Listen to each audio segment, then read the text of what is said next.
Today's topic is Faraday laws of electrolysis. Faraday के दो laws हैं इलेक्ट्रोलिसिस के लिए. फर्स्ट लॉ इज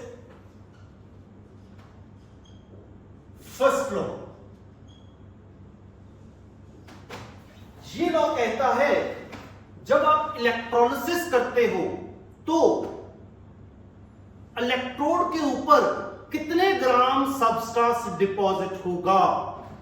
तो फर्स्ट लॉ कहता है mass of substance deposited at an electrode is directly proportional to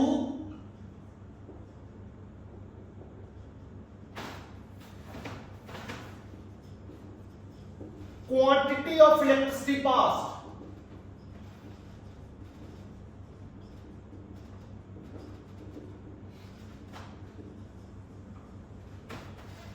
That is, weight of substance deposited is directly proportional to quantity of electricity passed. जब हम proportionality sign हटाएंगे तो constant लगेगा Z. Z is a constant of proportionality known as electrochemical equivalent because Q quantity of electricity pass होती है I into T. कितने ampere current और कितने सेकंड के लिए पास होती है. सो इसको जहां पुट किया W इज इक्वल टू आ गया Z I T. न्यूमेरिकल्स में ये फार्मूला सीधा लगाइए. ये Z क्या है? Z is electrochemical equivalent. Electrochemical I क्या है? करंट कितना पास किया एम्पियर में और time second. Remember electrochemical equivalent is equal to होता है equivalent weight of substance divided by 96500. तो ये है Faraday first law of electrolysis. Amount of substance deposited is directly proportional to quantity of electricity passed. अब second law क्या है?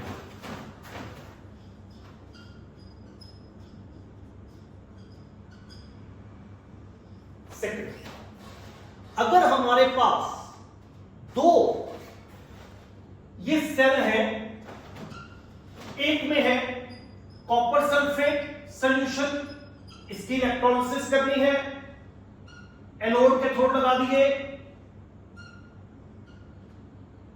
Anode cathode, और दूसरे में है सिल्वर नाइट्रेट सॉल्यूशन.